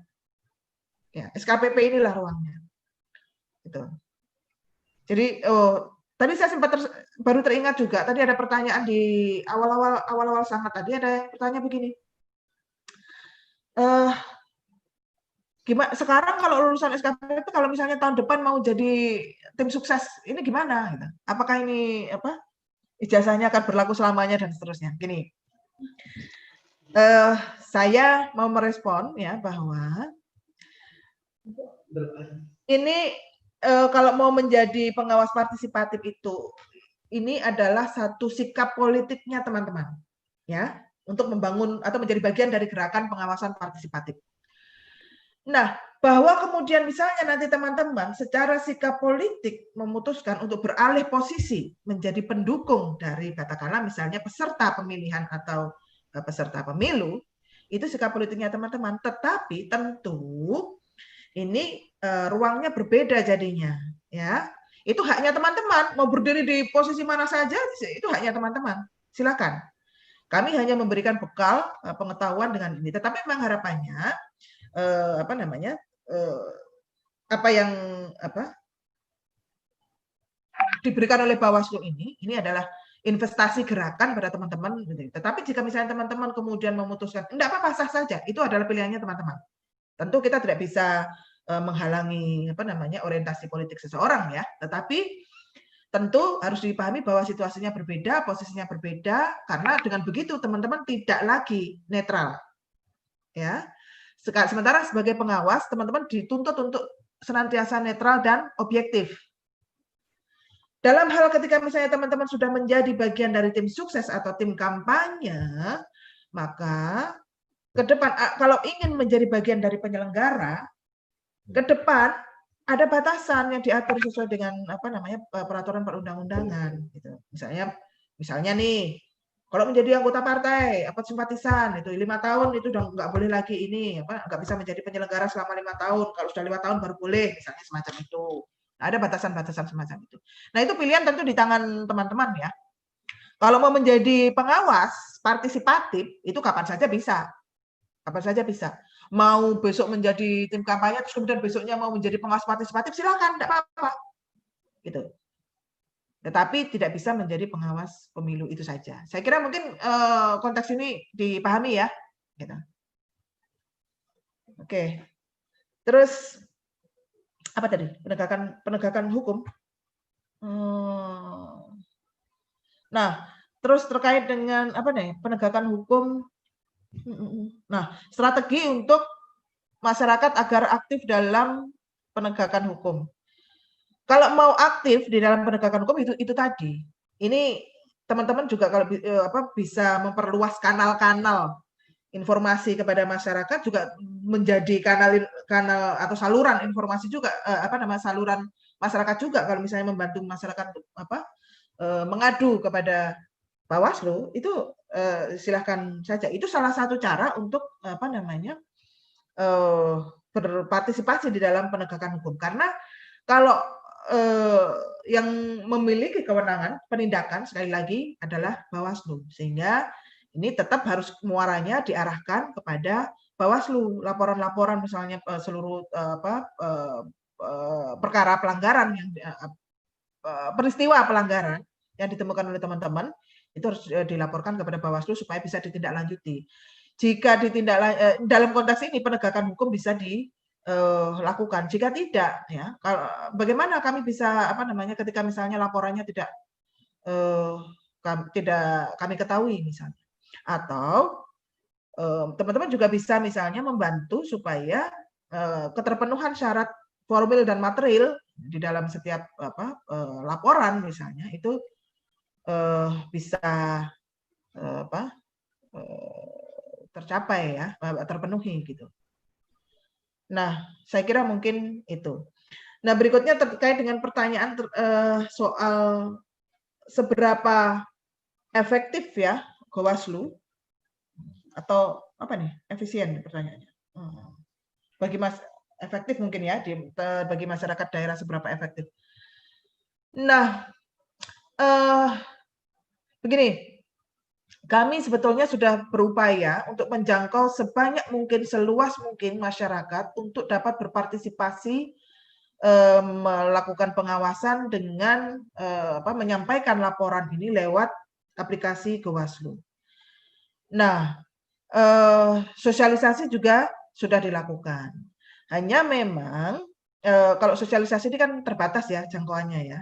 Nah, tapi link termasuk juga cara-cara ini sudah kami sampaikan secara luas, termasuk Bawaslu kabupaten kota sampai dengan jajaran terbawah, sampai di kecamatan juga di desa bahkan itu juga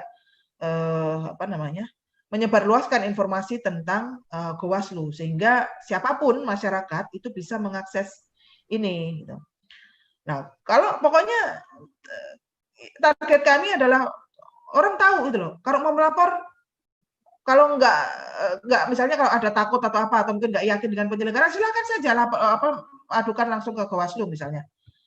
Kalau misalnya nggak bisa lapor pada pengawas di tingkat yang terbawah. Tetapi saya kira setiap pengawas pasti akan menindaklanjuti setiap laporan gitu. Nah, soal efektivitas kami tidak bisa mengukur efektif tidaknya karena begini, ukurannya adalah seberapa banyak orang laporan yang masuk ya lewat Bawaslu ini ya, kalau mau soal efektif ya. Kemudian nanti bila dibandingkan dengan total pengaduan yang kami terima misalnya. Nah, itu baru kita akan bicara tentang efektif. Nah, soal yang kayak begini datanya mungkin saya kira nasional ya. Karena Bawaslu ini langsung ke RI ya. Nah, kemudian soal efisiennya, apakah efisien? Ya efisien. Nggak perlu keluar duit kok. Laporan kan gratis, kita nggak pernah ini. Ya orang kan tinggal mengakses saja. Kalau nggak bisa nanti bisa pinjam HP-nya siapa gitu ya untuk upload di situ. Karena begitu masuk itu langsung terhubung langsung ke RI, langsung masuk semua itunya. Apa namanya? Pengaduan termasuk bukti-bukti apa segala macam semuanya pasti akan langsung diproses. Hanya soal nanti ditindaklanjutinya itu apakah nanti dalam bentuk misalnya nanti sampai pada mekanisme selanjutnya atau tidak bergantung kepada keterpenuhan syarat formil dan materialnya dulu. Nah, saya kira ini sudah panjang lebar saya jelaskan ya terkait dengan ini tadi. Mudah-mudahan bisa menjawab apa yang menjadi pertanyaan dan concern teman-teman tadi. Gitu.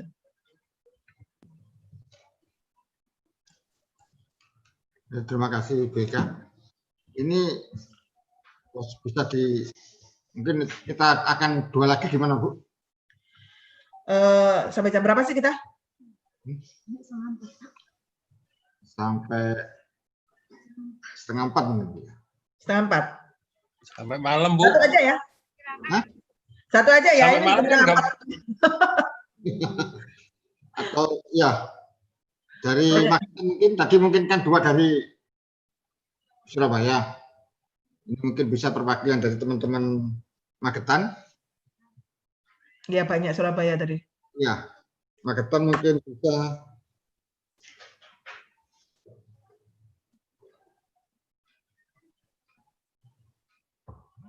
Monggo Magetan. Ini mumpung masih berhubung dengan BK, jadi perlu kita untuk diskusi banyak ini. Tindakan apa yang kita lakukan di lapangan nanti.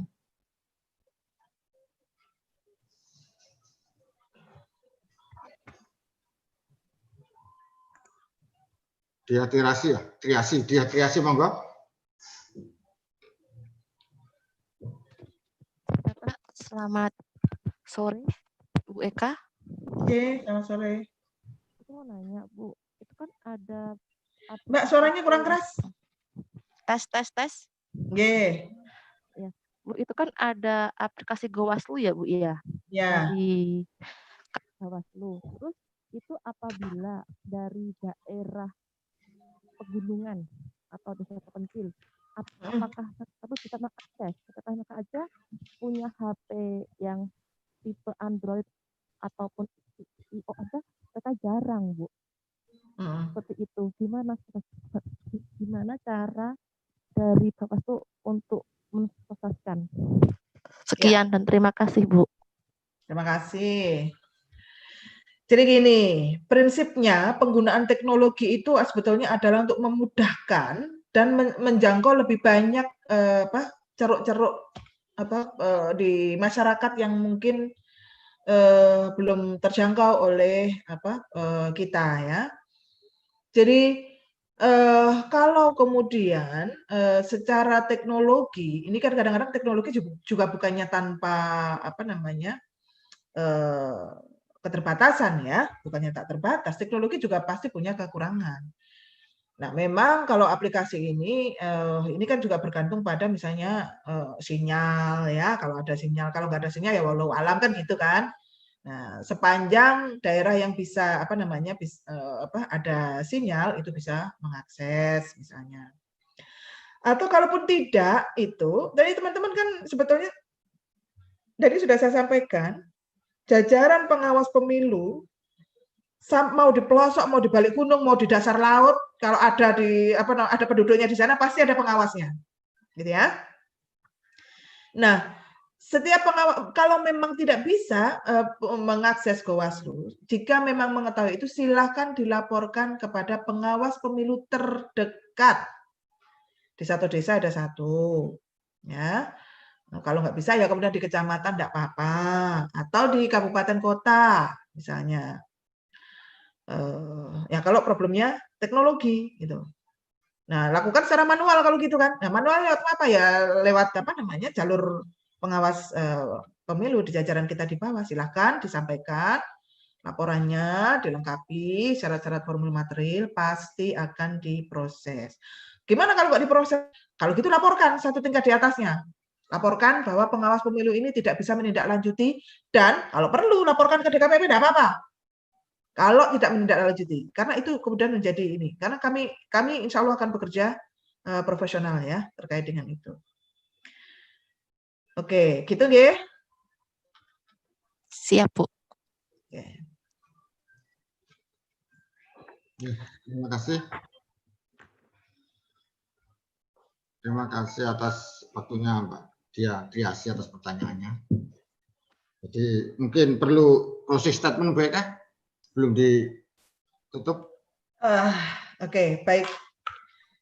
Jadi kalau saya sebetulnya mungkin ingin memberikan penguatan saja kepada teman-teman bahwa ini sebagai pengawas partisipatif itu buat saya itu harus diapresiasi secara luar biasa ya, karena itu tidak banyak yang tergerak untuk menjadi bagian aktif dari gerakan untuk membangun kesadaran masyarakat terkait dengan mengawal proses-proses demokrasi secara lebih intens gitu ya. Di samping karena biasanya mereka tidak punya akses terhadap pengetahuan-pengetahuan kepemiluan gitu ya. Terus juga kadang-kadang juga nggak ngerti soal saluran-saluran yang tersedia gitu. Nah, sehingga teman-teman ini juga diharapkan menjadi jembatan itu dan juga diharapkan juga menjadi bagian untuk menghasilkan efek bola salju ya, kalau saya bilang. Jadi ini gerakan ini makin lama akan makin besar, semakin banyak orang yang terlibat. Nah, tahun depan juga harapannya semakin banyak lagi yang nanti akan ikut SKPP berikutnya, sehingga ini akan menjadi satu ruang yang orang kemudian nggak akan ini lagi akan kalau konsep new normal sekarang gitu ya. Ini kan membangun tradisi baru, kebiasaan baru untuk bisa menumbuhkan kesadaran-kesadaran ini ya, bertradisi politik dengan lebih jujur, dengan lebih adil ya, dengan lebih berintegritas untuk penyelenggara misalnya. Nah, tradisi-tradisi semacam itu yang senantiasa terus-menerus kita bangun dan kita kuatkan. Nah, sebagai bagian dari gerakan ini, saya sangat berterima kasih pada teman-teman. Nah, semoga gerakan yang kita bangun bersama, kita kerjakan bersama-sama ini akan berbuah pada nanti terwujudnya pemilu dan pilkada yang berkualitas dan berintegritas sebagaimana yang kita cita-citakan bersama.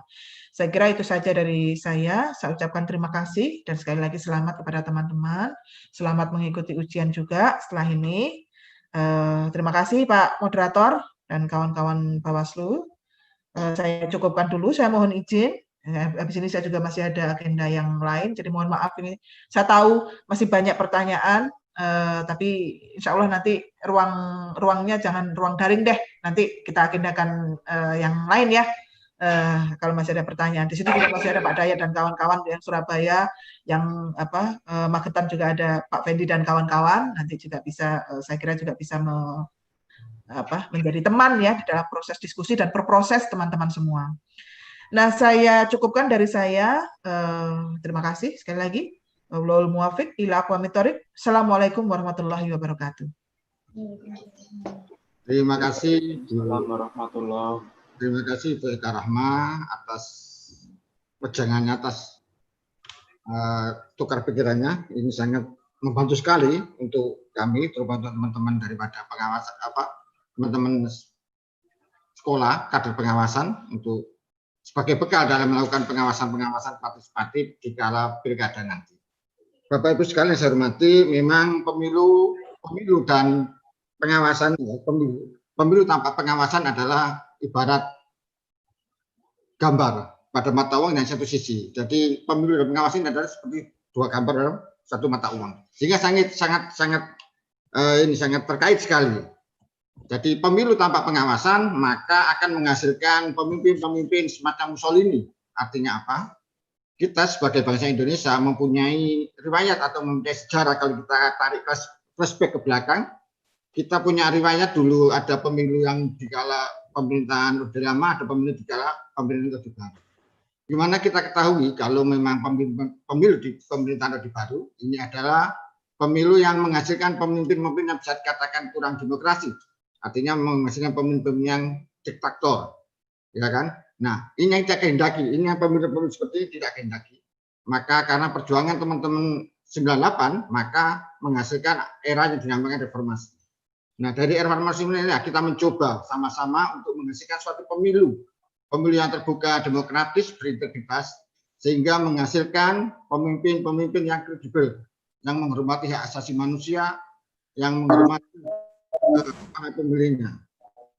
Tapi sekalian, jadi mungkin seperti itu. Jadi harapan kami, bagaimana kita menjaga pemilu ini demokratis, maka harapan kami keterlibatan daripada masyarakat, terutama teman-teman SKPP, untuk melakukan sama-sama membantu melakukan pengawasan, ini adalah sangat penting sekali. Nah, ini tidak berhenti di sini. Bagaimana ini selalu berkelanjutan, seperti katakan oleh Bu Ika lagi, sebagainya bola salju. Jadi semakin menggelinding, semakin besar. Bagaimana pemilu ini yang dinamakan pesta rakyat, ini dinikmati oleh semua masyarakat Indonesia.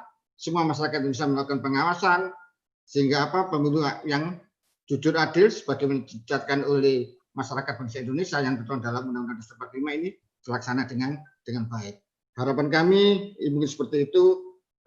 Tentunya juga kita berharap mudah-mudahan pemilihan kepala daerah di tahun 2019 ini, tanggal 9 Desember nanti 2020 ini berjalan dengan lancar, berjalan sesuai dengan peraturan perundang-undangan, berjalan sesuai tahapan, dan bagaimana yang penting ini adalah bagaimana COVID-19 ini Allah SWT angkat daripada bumi Indonesia, sehingga semua bisa melaksanakan kegiatan sehari-hari secara normal sebenarnya diatur juga.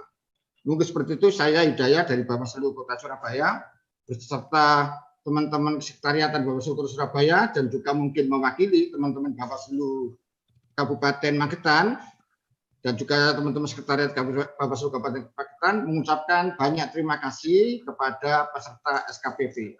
Sekali lagi saya ucapkan selamat atas lulus ujian yang pertama.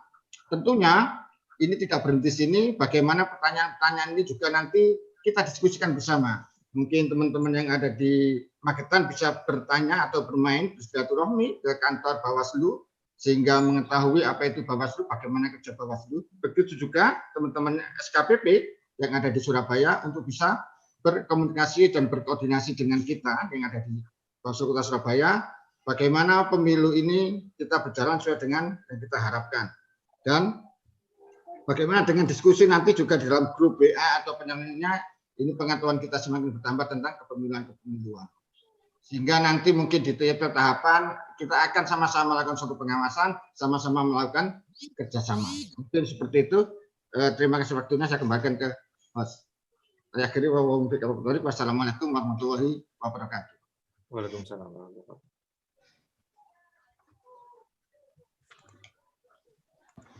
Ya, terima kasih Pak Moderator dan Bu Anggota Bawaslu Provinsi Jawa Timur, Ibu Eka Rahmawati selaku narasumber, dan partisipasi teman-teman SKPP daring sekalian yang luar biasa dari 1:30 sampai sekarang hampir jam 4.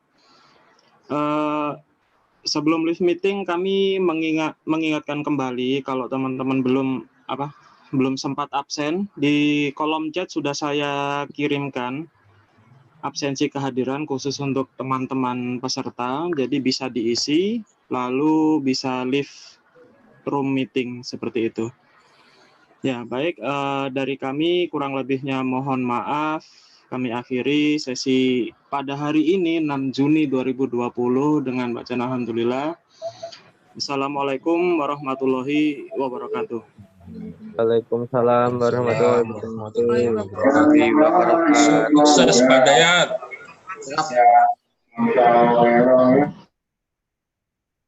Mantap, Cak. Cak Dayat mantap. Mohon petunjuk senior. Luar biasa Pak Dayat. Biasa di luar.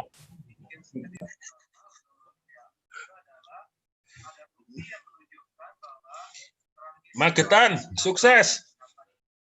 Sukses. Magetan. Hati-hati ya Surabaya.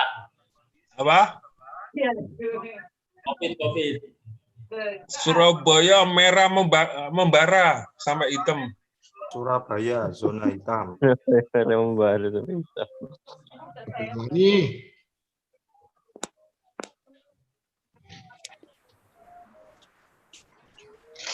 Tetap stay at home. Wes. Magetan luar biasa Magetan ini.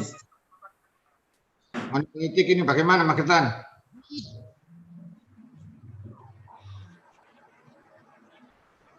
Karangan SKT ini dibuka, Cak. Oh, wes. Siap. Oleh nanti dah.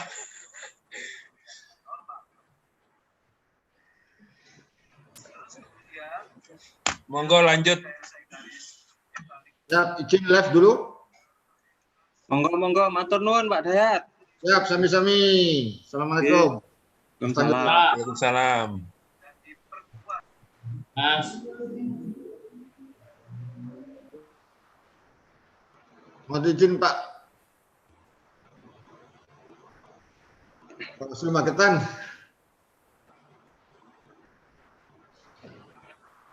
Ayo.